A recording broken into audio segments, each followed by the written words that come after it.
Thanks to everybody here who has joined the conversation today. My name is Carrie Davis, and I'm the Vice President of Patient Experience at Hanger Clinic. I've served in the prosthetic industry for over 20 years, and I myself am a prosthetic patient for my entire life. So it's a real pleasure to be here. I'd also like to introduce our panelists today. Today we have Jeff Murray with us. Jeff is the Regional Vice President in New England for Hanger Clinic. He graduated with a Bachelor of Science in Physiology and Neurobiology from the University of Connecticut, and he attended the University of Connecticut Newington Certification Program in Orthotics and Prosthetics. He's got over 25 years of experience in the field of prosthetics and orthotics, and he specializes in pediatric O&P and lower limb prosthetics for those little kiddos. Hi, Carrie. Thanks for having me. Jeff. Thanks for being here. Also want to introduce Danica Nordstrom. Danica is a clinician and clinic manager for Hanger Clinic. She's dedicated her career to improving the lives of her patients and empowering her colleagues to pursue their passions. Her Master of Science in Orthotics and Prosthetics includes education from both Northwestern University and the University of Hartford. She enjoys working with all of her patients, but those pediatric kiddos have a special place in her heart. Hi, Danica. Hey, Gary. Thanks for having me today. Great to see you. Scott Hebert. Scott's our Regional Director in the North Atlantic for Hanger Clinic. He has over 25 years of experience in prosthetics and orthotics, and he focuses on leading by example and empowering his team to provide the best patient care possible. Scott attended the University of Maine, Kennebec Valley Institute of Technology, and Pittsburgh Institute of Technology for his formal education. Hi, Scott. Hey, Carrie. Thanks for having me. Yes, thanks to all of you for joining us today. And I really look forward to this discussion, and we'll see you all back in a moment. So today, what we wanted to do is take some time to share how we at Hanger Clinic embarked on our patient experience journey and some of the early steps that we took and how we're continuing down the path of ever improving experiences for our patients, their families, our colleagues, and our allied care partners. With an organization that is spread over the entire United States with over 800 clinics nationwide, we really identified a need to unify around the patient experience, to understand it, to define it, to identify best practices. And we started down this path by listening to what our patients really wanted from their experience. And what we did is we launched the Net Promoter Score survey. So this was our data collection method for understanding what patients care about. Now, the Net Promoter, it's a really simple question, and it's this. On a scale of 0 to 10, how likely would you be to recommend Hanger Clinic to family or friends should they ever need prosthetic or orthotic care? And so when you listen to that question, you don't hear the word satisfaction in there, right? We're not asking how satisfied you are, because when you ask that question, satisfaction is really meeting the bare minimum. It's meeting a bare standard, right? What this question is really asking is, how much do you trust us to take care of the people in your life that you love the most? Really, it's a loyalty metric. It's an understanding of the strength of your relationship with that patient. And then based on the score that the patient provides from 0 to 10, there's a follow-up question that asks, what made you provide that score that you did? And that's the sweet stuff right there. That's where we really learn and listen and understand what matters to patients. And so we took all of this data that we collected, over 70,000 responses from patients early on, and we broke it out into categories based on what they told us, and we pulled 27 people from across the entire organization together, and they were clinicians, administrators, leaders, you name it. We had a cross-section across the organization of different areas where people worked, and we said, all right, this is what patients have told us. In this group of 27 that we got together, we named them the Patient Experience Leadership Team. We had a 3-day intensive meeting, and we looked through these comments and we identified what patients really want. And in 3 days, we defined what the patient experience should be at Hanger Clinic based on the feedback. And our definition is this: We partner with patients, caregivers, and colleagues to provide a consistent, compassionate, human-centric experience on the journey to living empowered lives. And once we had the definition, that's when we took the patient experience leadership team and created a department, and then we began taking that message to the street. And we really wanted everybody to understand in our organization these 4 pillars of care that really matter to patients. And that is, the highest priority is that they are treated with compassion and respect. That comes through loud and clear in their needs. Additionally, obviously, they're going to need a quality device that enhances their lives. They also need education, information, and they need to feel included in decision-making about their own healthcare. And then, of course, they want all of this in a timely and responsive way. Now, when you identify these priorities for patients, that's when we really can get together as an organization, even with 800 locations across the country, we can go, now we know exactly what patients want, and let's start delivering. So we hosted trainings all across the United States for 2 straight years. And this was supported by webinars and promoted through the patient experience group on our intranet.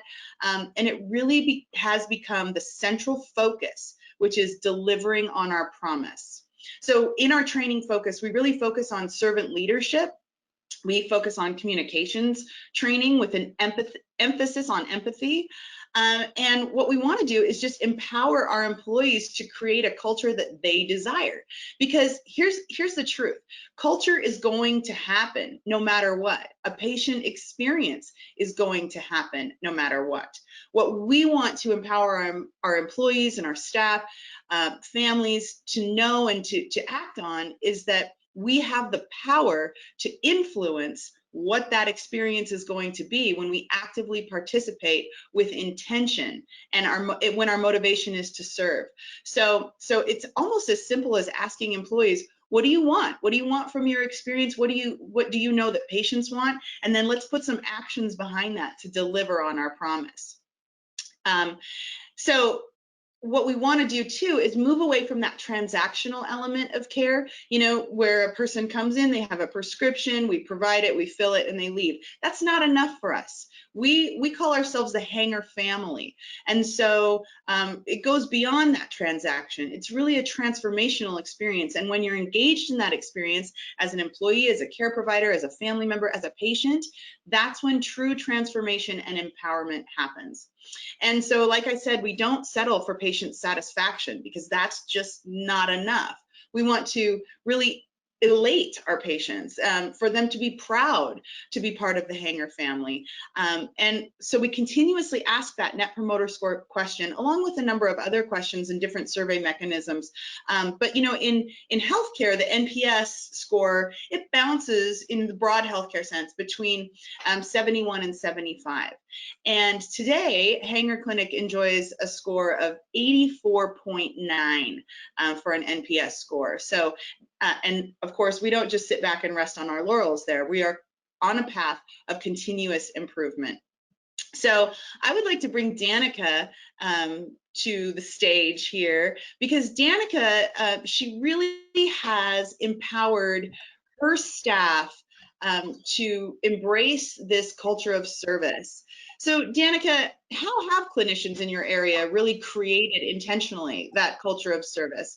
And how is that approach affecting the outcome of your patients? Yeah, so the culture of service, and like you had mentioned, servant leadership is at its core about improving people's lives, and especially in healthcare. What I've seen clinicians do is change how they're approaching their interactions. When it comes to our patients, of course, we value the objective measures like our timed walking tests, but the culture of service really thrives when we embrace both the subjective and the qualitative measures. And people who subscribe to these modalities really lean into that when we create our treatment plans and evaluate our impact on these patients. And those improvements are where your relationship with that patient lives. So knowing if you've improved their ability to walk a certain distance in a set amount of time is just as important as knowing if you've improved their ability to garden or walk their dogs or play with their grandchildren. But you wouldn't know what those important things are to them without having that conversation. So the most important skill that you can bring to those conversations is empathetic listening, which is listening to seek understanding before being understood.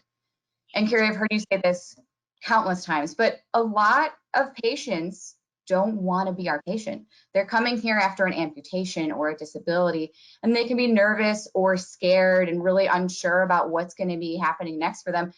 So having an interaction that's genuine and authentic can offer them a sense of security and trust moving forward. So when it comes to being a clinician, why is this important? It helps you discover the who behind your patient. Who are they? What's important to them? And then that'll help you with your why. Why am I choosing this device? Why am I choosing this component? Why is this going to be better for them? And you never want them to be a what. You know, this patient is a B case. This is the device I provide for my B case. You want to look at them as a whole human and make your selection based off of who they are, not what their disability is. When you approach it that way, it's going to help you make the best decisions for both their function and their mobility. And thankfully, there are loads of resources available out there that you can tap into independently to either brush up on some skills or learn some new ones for empathetic listening. But I want to share 3 that I personally have gotten a lot out of. The first one is Brene Brown's Dare to Lead. And for me, that's been especially valuable now in a management position. It's helped me with communication with my colleagues and encouragement and avoiding conflict. I really enjoy Sharon Steed. She has a program called Communicating with Empathy. It's a course on LinkedIn Learning, which has been such a great asset. And then the third, Carrie, you and I both love this guy, Simon Sinek. He's got a whole YouTube series that are wonderful, but I particularly like his Finding Your Why series. And I think if anyone has any interest in doing a little bit of soul searching and figuring out how they can be a better empathetic clinician, these are awesome resources. Yeah, those are great points, and those are all, I'm fans of every single one of those you listed. And so a lot of, improving, enhancing patient experience is really improving who we are as people and how we communicate and how we interact with people. So all of these areas that you've explored in culture creation, what are just some simple tricks and tips that you can offer to people attending this webinar today? Yeah, so with even just those 3, I could really go on tangents about the things that they specialize in, but one area where they all overlap are the simple things that you can bring every day. Body language, consider body language. You want like leaning in, showing someone that they're in your vision, you have their attention, squaring off your shoulders. Sometimes we get in the habit of typing on our computer and talking at the computer, even if the patient's here. Squaring off your shoulders and being in front of them is really helpful.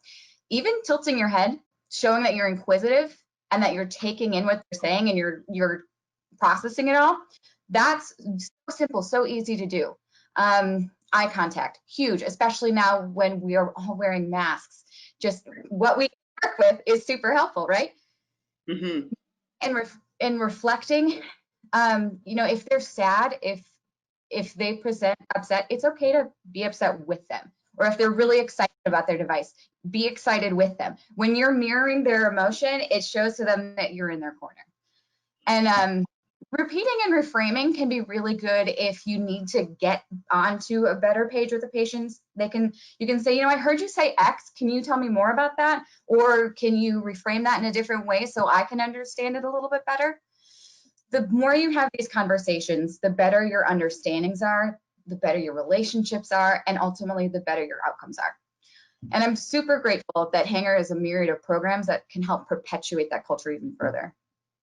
Yeah, and just all of those things that you just mentioned, they really are in alignment with that first pillar of care, which, that patients say is a priority, and that's compassion. And though these may start out feeling like tips and tricks, when they become part of you, and it just becomes your natural way of being, it really, the shift is easy to become more empathic. So great ideas and great tips. So you mentioned that there are resources and training opportunities within Hanger. You want to talk a little bit about that? Yeah, absolutely. And I'm happy to talk about the ones that I've been a part of personally. But before I elaborate, I really want to talk about the spirit behind these programs and why they came to be.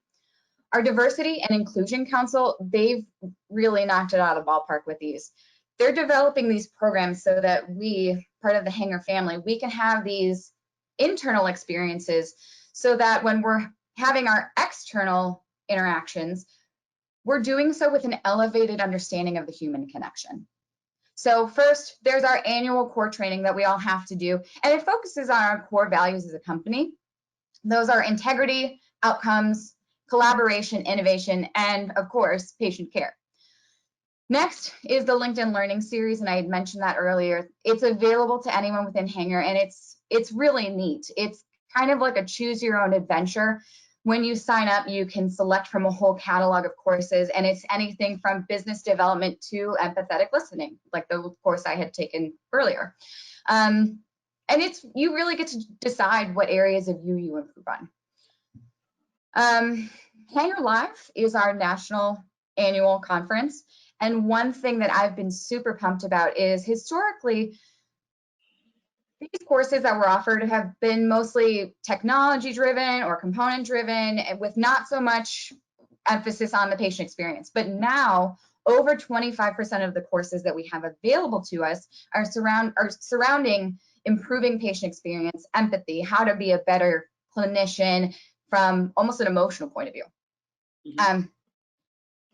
Probably my favorite platform within Hanger has been One Hanger. And I describe it as being pretty similar to our own internal Facebook. There's a lot of different groups that you can join and participate in. I participate in the LGBTQ, the patient experience, women in leadership, cranial clinicians, BACA, which is the bilateral above knee amputee group. And it goes on and on and on. But these are areas where you can connect with people across the country. You can post case studies and questions and ask for tips or advice. But it's a way to create that human connection with more people than you would normally see on a day-to-day basis. And through that connection and collaboration, we elevate our outcomes. On a more intimate level, we do also have opportunities for mentoring, such as the Ignite program. Carrie, you and I are both a part of that. And it's networking, mentoring, and development opportunities for rising women talent across Hanger. And that group is meant to be exposed to new concept and peer feedback and building relationships. Again, it's creating that human connection, but at a higher accountability level. And most recently, we've had an addition of PAUSE. It's an affinity group for people of color, and PAUSE stands for People Aligned, United to Serve. And I'm really excited to see where that one goes. I could go on and on about all the different programs and their merits, but the Diversity and Inclusion Council, they're really living up to their names on this.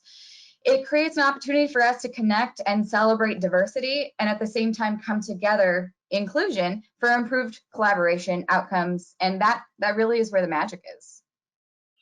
You are so right. And so it sounds to me, what I'm hearing is, when we build on our personal experiences, when we build on that human connection as employees and participants in an organization, it brings us together and we feel good, and that trickles in to creating a positive patient experience as well. Because when our employees are happy, our patients are happy, it's a happy place to be. So, absolutely.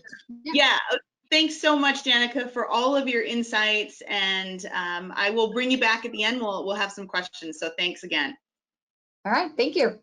All right, I'd like to bring up Jeff.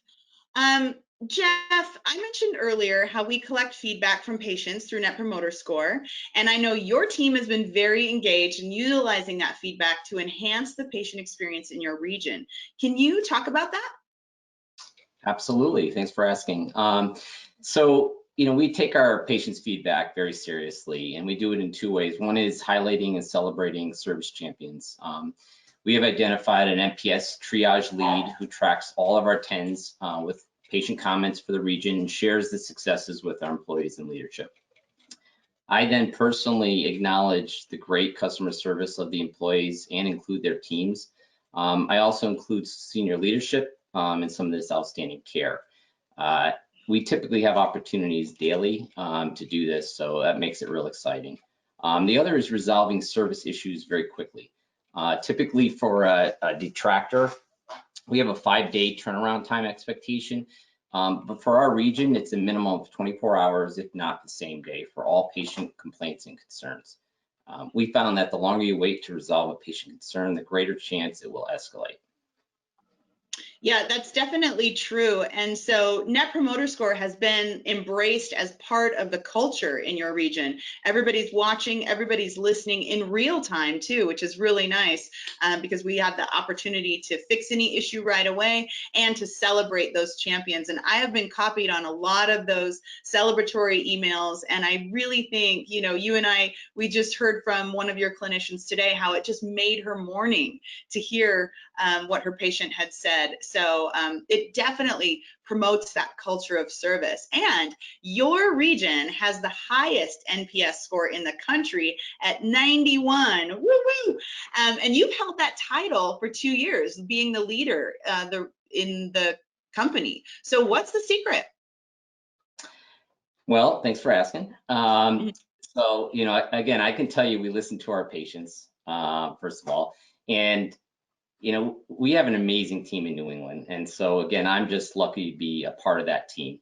The three most important things that our patients ask of us is compassionate care, timely service, and their confidence in our clinician skills. So we achieve this in a couple ways. One is starting with a foundation of a patient-centered culture by setting early expectations with our team. We do this by hosting 2 annual patient experience trainings for all our new hires. We have annual managers training where we incorporate topics on superior patient experience, how to lead employee engagement. We find engaged employees provide better patient care. We also look at ways to accelerate patient care through WIP tracking tools and a focus on decreased turnaround times. Another important thing is clinical training, and I know Danica mentioned about some of the training opportunities. We host several local training offerings throughout the year to maintain clinical education and skills. We know our patients value the clinician's expertise in the care we are providing. Providing wide reaching visibility into NPS feedback and comments from our patients really motivates our team. As Carrie mentioned this morning, that motivated our clinician to be included in that. They know that what they're doing makes an impact and are constantly reminded of their patient successes. They know the important role each plays because of the feedback is shared daily with the whole team. And it reminds us of how important every touch point is, from that first phone call to our office to how quick we respond to their questions and the extra time that our clinicians give. Everything we do as a team is a reflection of who we are as people. We take pride in servicing each other and our patients. Yeah, and you definitely can see that in your region. So I'm also hearing that in order to create this culture of empathy and service, that recognition of those service champions is really important. And you really take that to the next level locally. But Hanger Clinic as an organization, we have some pretty big awards and recognition for being of service to our patients. Do you want to share some information about that? Sure. So for regions and clinicians that consistently provide exemplary care throughout patient experience, Hanger recognizes them in several different ways. So one is a Way to Be Hanger video series hosted by our own Carrie Davis. It's fun, uplifting, inspiring, and the series highlights both patients and employees. The other is all of our management meetings across the whole organization are started with a patient story to highlight our focus on patient care and to recognize those that have contributed. We also have a Patient Experience Award. It's an annual award which one office in each of our zones is recognized for exemplary patient experience. And then the most important role in this is our J.E. Hanger Award for Patient Experience. It's an annual award. It's one of the highest honors within the company. Yep, so that priority on that patient experience, regionally, locally, nationally, that really has helped us create that focus on patient experience and continuously enhance that over the years. And I know I've been on stage with you and your team when you've won some of those awards, so kudos to you. And thank you for sharing that information with us, Jeff. Sure. So now I'd like to bring Scott to the stage here. And, Scott, you and I have known each other for a really long time, and you and I have a unique perspective because we are both prosthetic patients ourselves. So how does that, how does you being a prosthetic patient and working in the field impact the way you approach patient care? Thanks, Carrie. I've been a BK amputee for around 40 years now, and it's amazing to me how much the world of prosthetics actually evolved. There wasn't a lot of resources or education available, and quite honestly, back then, I don't even remember ever meeting another amputee. Componentry and prosthetic design was limited as well, but it seemed so advanced to a young kid who really knew nothing about what to expect. As the years progressed and prosthetics evolved, that's when I started to experience the benefits of technology. I remember when I was first introduced to a silicone liner and incorporated with it was a way to hold on the prosthesis. It was quite an advancement for sure. And it just continued from there. You had carbon feet, and shocks, and suction, and elevated vacuum, and today microprocessor feet. As technology progressed, so did I. I was able to do more with less energy expenditure and with greater ease. Wearing a prosthesis for so long also gave me, I think, a unique perspective around the function and the benefits of the prosthetic componentry, suspension, and so forth. This of the past and of the present. And there's still a need for many components and designs and the variety of suspensions because we're all unique and all our needs are different from each other. And what might work for me might not work for a patient that I'm seeing. My life experience really, I think, helped me shape and prepare myself as a clinician. With every patient I worked with, I had a sense of being in their shoes somehow, some way. I could empathize with them and their situation, even though they might have had a different reason for losing their limb or even had a greater limb loss than I had. There was still a connection that I could relate to. Along with the advancements of prosthetics, there's also been advancements with the many resources and means of support today for amputees. A few examples that come to mind. You have AmpPower and PowerFest, Bilateral Boot Camp. You have multiple peer visitors now that are available to meet with amputees, and organizations like Camp No Limits. Yeah, definitely. It's funny that you mentioned you don't remember when you became an amputee ever seeing other amputees or you thought you might have been the only one. I know that was my experience when I was a little kiddo. I was the only kid that I knew that was missing an arm, and I looked for other people and I couldn't find anybody like me. And so being part of a community now and part of our care pathway at Hanger Clinic, encouraging people to get connected with peer mentorship through our AmpPower program, encouraging people to get involved in the community. And one of those community elements that you and I both have participated in for years is like that Camp No Limits. It started up in your territory in Maine. And so how do these opportunities, like your patients getting into community and going to Camp No Limits either as patients or mentors, how does that improve and enhance patient experience? Well, let me tell you a little bit about the camp. Camp No Limits started in Rome, Maine, and it was inspired by a mutual patient of mine and an occupational therapist, Mary Layton. I've been involved with the camp since the inception of 2004. It's a remarkable organization that does so much for amputees. For starters, it provides education and peer support for the amputees that attend, and provides support as well for their siblings and parents. It instills confidence that they can do anything if they truly want to. And it has various activities that take place throughout the camp week, biking, fishing, kayaking, rock climbing, and of course, most importantly, day-to-day tasks that might be challenging. It also shows that, they're not alone. I encourage prosthetists to attend and support the camp. It is certainly a humbling experience that one will never forget.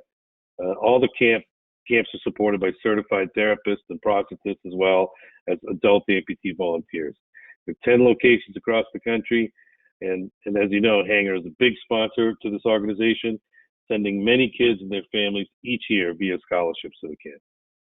Yeah, and that's part of patient experience, right? It's putting our patients in places where they can connect on that human level, have that shared experience. You know, we took a page out of Camp No Limits book and we started the bilateral above knee boot camps for our patients with bilateral above knee amputations to bring them together for a weekend of sharing and healing and encouragement. We do that with Empower Fest, where our clinicians and our patients can get involved together to learn new skills. We've got an upper limb Empower Fest. So when we talk about patient care, it's beyond the four walls of our Hanger clinics, isn't it? It's being part of a community to enhance that experience for everyone. So great examples. And speaking of experience, now you use the Mobility Empowerment Scorecard, and that's something that's been adopted all across our organization. But could you tell viewers a little bit about what that is and why it's important? Sure. The Mobility Empowerment Scorecard is a unique way to measure and monitor patient mobility, satisfaction, and quality of life. You know, the information that's gathered can be shared not only with the patient, but with all the healthcare providers involved in their care. You know, for the first time, we can actually show the patient how they're doing and where they fall with other amputees within the same etiology and age group. What's amazing, to date, there's been over 75,000 outcomes collected. It's pretty impressive.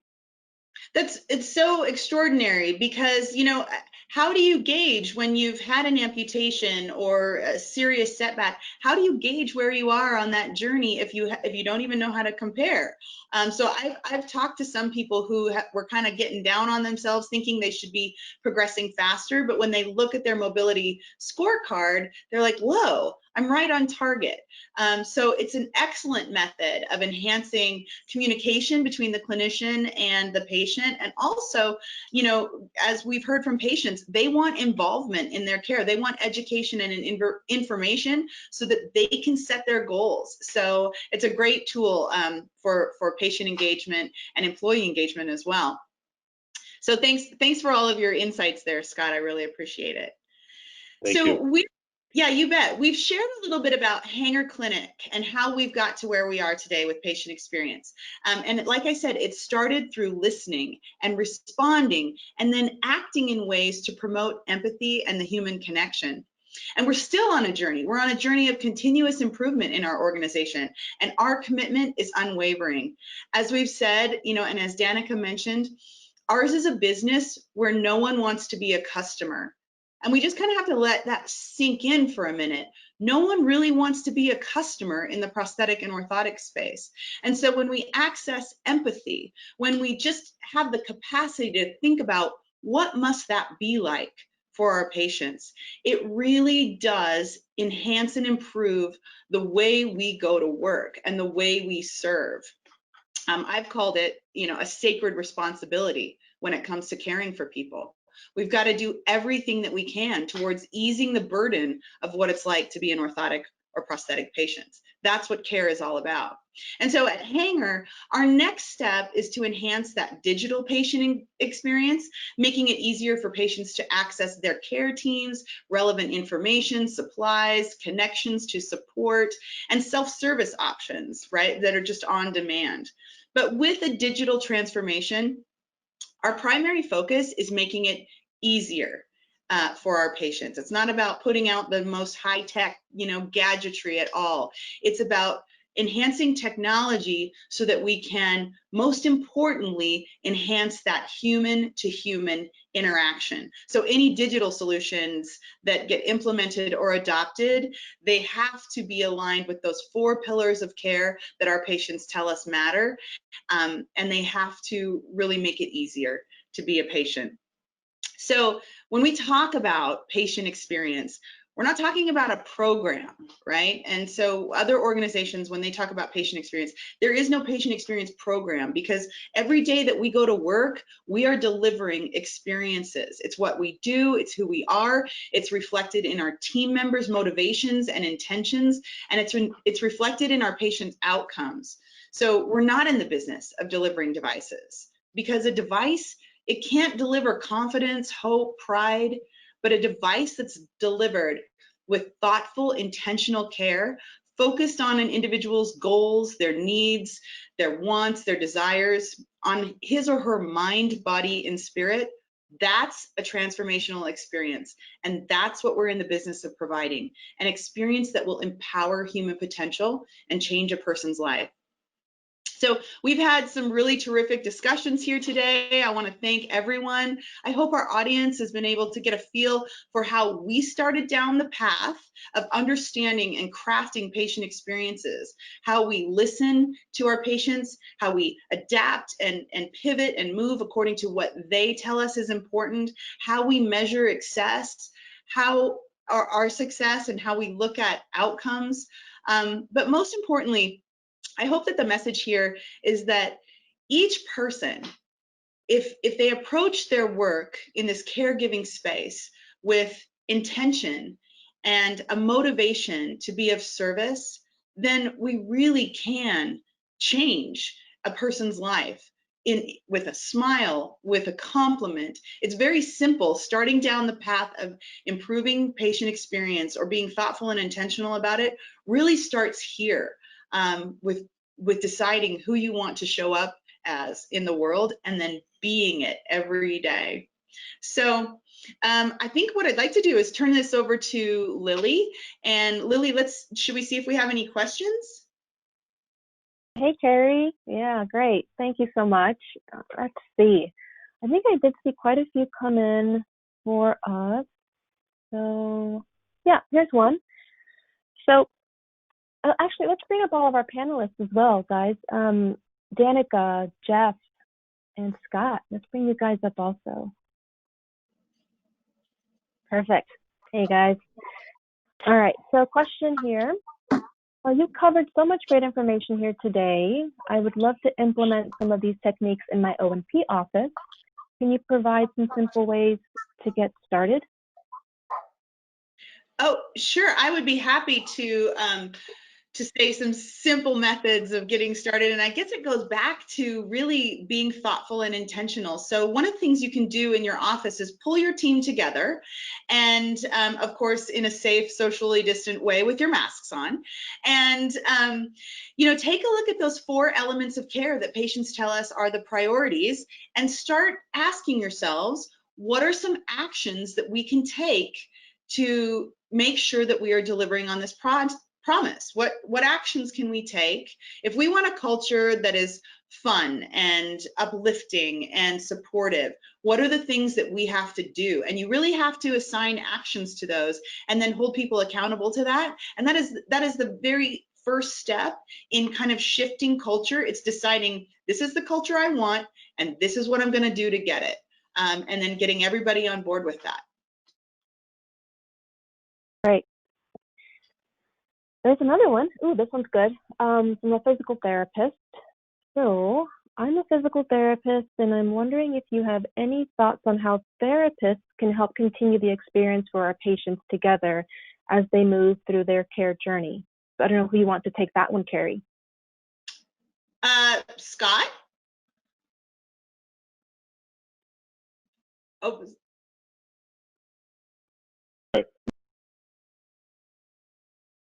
There we go. Hello. Listen, that's a great question. I've always felt that the best way to help a patient reach their potential and achieve the best outcome is to have a healthcare team committed to collaboration and a team approach. Whether it be a PT, an OT, case manager, physiatrist, prosthetist, primary care doctor, we all bring a specific skill set that is beneficial to the patients we are treating. A few examples. As a team, let's share our observations with each other. Let's talk about the physical challenges such as muscle weakness or comorbidities that might interfere with the rehabilitation process. If there are signs of depression or a lack of motivation, let's discuss it. Let's share our notes regularly and review and discuss the ME scorecards along the way and devise a treatment plan that best fits the patient's needs and goals. Working together is always the best way, I feel, for our patients to achieve optimal outcomes.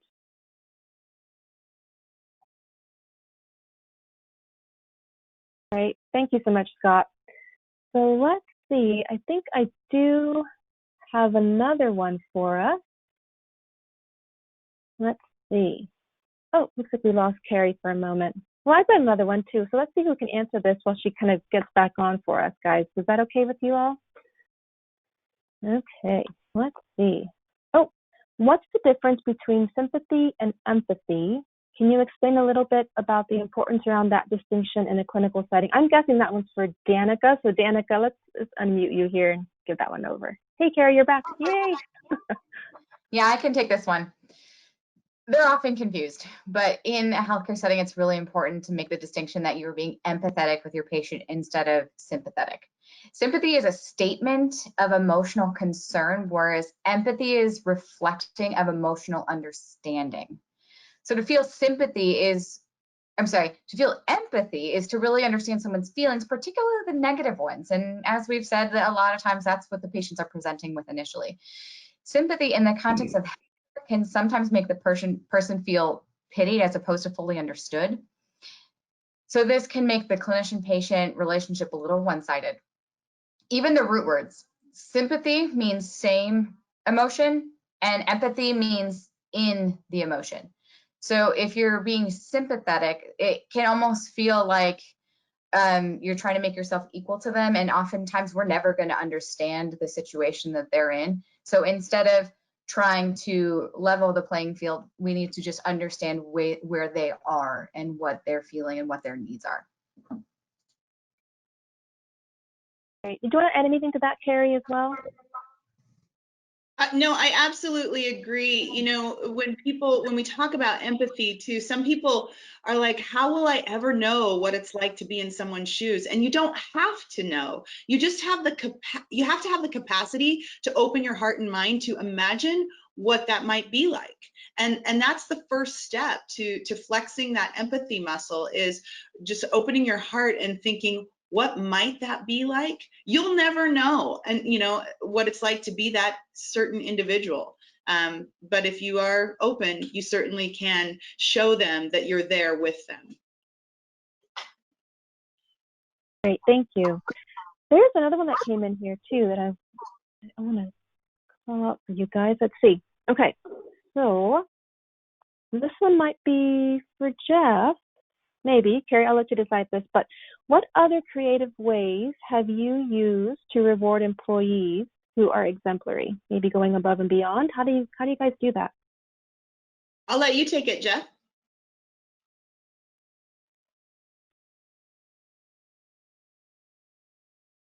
Hey, Jeff, I think you're muted there. You want to go ahead and try and unmute on the, there you go.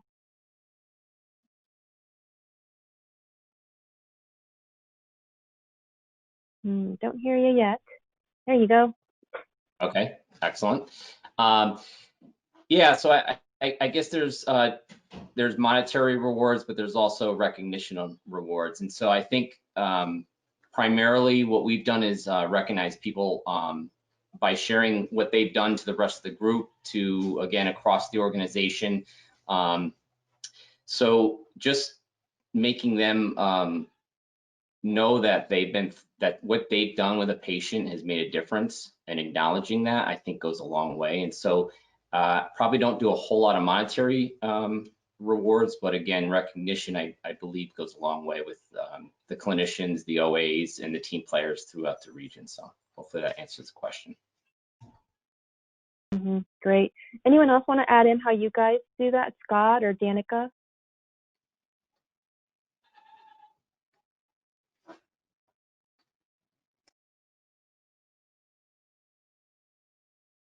So this actually is something that I pulled from that Brene Brown book, Dare to Lead, but catching people doing things well or doing things right and acknowledging them in the moment is really rewarding for both, for the relationship between a manager and an employee, and it reinforces those good habits. And whenever we've had a patient who awards us with a 10 on that NPS score, I'll screenshot it, especially if there's really great comments, and send it to the whole team and be like, thank you so much for investing your time with this person. They really got enough out of it, so much so that they felt the need to tell us, and you should celebrate the time and efforts that you did to improve their life.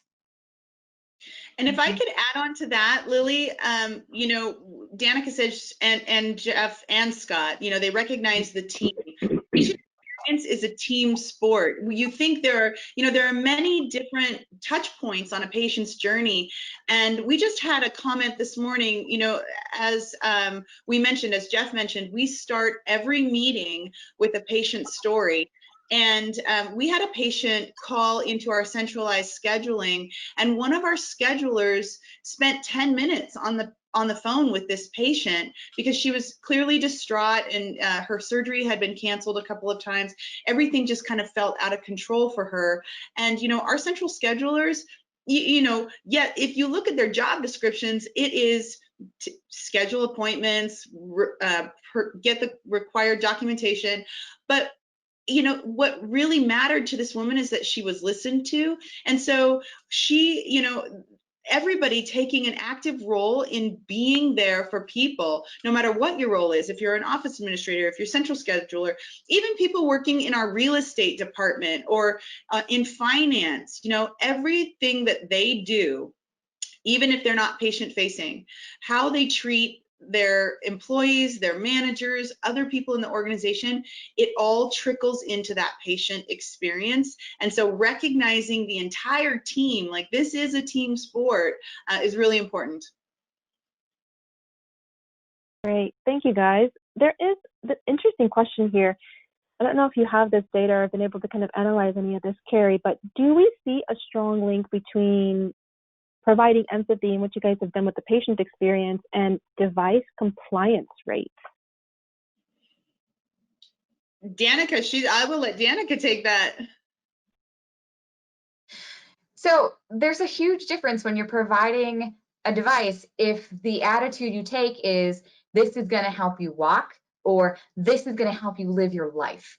If people see the potential that the device can bring to them, then they're more likely to utilize it and optimize the potential.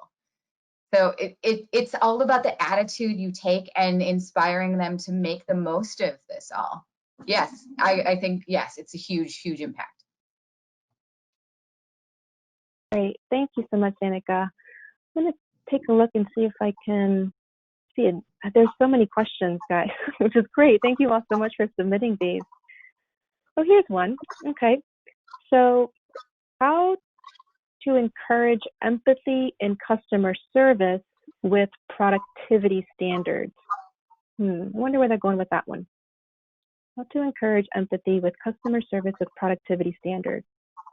Anyone want to take that one? Well, so I'm wondering, I'm trying to interpret that question. If, you know, if the question is, does it take extra time to be empathic? Will it take away from all of the things, you know, your boxes that you have to check in a day? And I guess the very simple answer to that is no. It doesn't take any extra time to be empathic. It doesn't take any extra time to be kind. And so even, well, like I mentioned, you know, this Roxanne in our central scheduling, she spent 10 minutes on the phone. Well, that, you know, when we're looking at time and productivity, she changed that woman's life. And that woman called back and we heard all about it, how much she had an impact. So taking the time to be there for someone is the most valuable time you can spend. So I guarantee all of our to-do lists are going to get checked no matter what.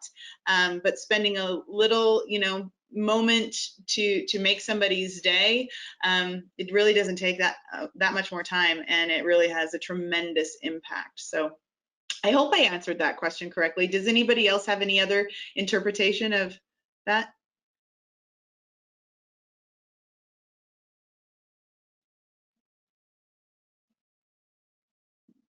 So I have a comment with that. I've actually found a way, and I've been trying to encourage the other clinicians in my office to utilize this. I have found the opposite, that by treating my patients empathetically and making them a part of my decision-making process for what I'm going to get for them or provide for them, I almost talk my note out loud while I'm with them. And in my note, I can say, you said you want to do this. I think this foot will be good for you. And then real time, I'm writing it all down and I'm creating a very precise to-do list for myself, but getting my note done. So I'm talking with them. They're included in the process. They feel like they're a part of the process and driving the bus, if you will. So then by the time we're done talking about it, they feel informed and my note is done. So I don't have as much to do later. And one other note too, Lily, is, one of the things I've said in my trainings across the country is it doesn't take any extra time to be nice, but it does take a lot of extra time to do service recovery. So if you get it right the first time, and you just go to work with your best self, you won't be spending extra time trying to make up for maybe a service error that you unintentionally did. So, Scott, did you want to say something? Yeah, I just wanted to say, this is everything that we've talked about today. This is what we're obligated to do in my mind. This is what we should be doing. The extra time we take with the patient, being a patient myself, like you, Carrie, I want someone to take that extra time with me, because it's not like I'm buying an air conditioner or something. This is something that I need to get me through life. And I want someone to take the time to make sure that they're helping me, or together we're choosing the proper device with the proper function and everything that's going to enhance my life. So whether it takes an hour or 2 hours or 3 hours to sit and talk with somebody, it's necessary. If that's the time you took, it's all necessary to have the best outcome for that patient. So, all the stuff that we're talking about today, in my mind, it's our obligation as a clinician to do that. Yeah, and I call that a sacred responsibility. When you choose healthcare, you turn into discomfort, you turn into challenges, you lean into all of those things that are hard, because that's our sacred responsibility in this space. So. Touché. Great. That's and that might be a really great spot to kind of try and end this session here. I think that was a great, it's our obligation, Scott, Carrie, you guys have all been great, and we have so many more questions that I will be sending over to you though. So I'm hoping, Carrie, you'll be able to sift through those and we can get those answers out to those individuals after the course for folks to take a look at following this session. If you're good with that, does that work for you? 100%. I'm here for you. Perfect. Thank you, guys. All right. So with that being said, let's go ahead and close out this session. And thank you guys so much for attending. We've got maybe 2 more minutes left. I'll leave it open so you can continue to type in any questions that you might have for Carrie and this group as well. So feel free to type away. Just so you all know, we did get a lot of thank yous, this is the message. This is the positive message that we want to be giving out to our teams, to our patients, to our healthcare partners. So I saw a lot of those comments come through for you guys. So thank you again so much. I did want to mention that we have another exciting opportunity coming up on the virtual classroom. It's by the Power Up series. It's called Recognizing Microaggressions and Their Impact in the Workplace. So save the date for that one. It's August 13th at 12 Central. So that will be up on the website very soon. I'm hoping by the end of the week, if not early next, and I'll send that out to you guys in case you're interested in registering for that one as well. So remember, you will see just a final email from me on credits if you are interested in getting those CEs for attending this session today. So I'll be sending that out to you guys very soon. There's a quiz for our O&P guys. So I'll try and get it out to this afternoon so you guys can answer that. All right. So with that, thank you all so much for joining us. Carrie, Scott, Jeff, Danica, thank you guys so much. And bye-bye for now. Bye, everyone. Bye for now.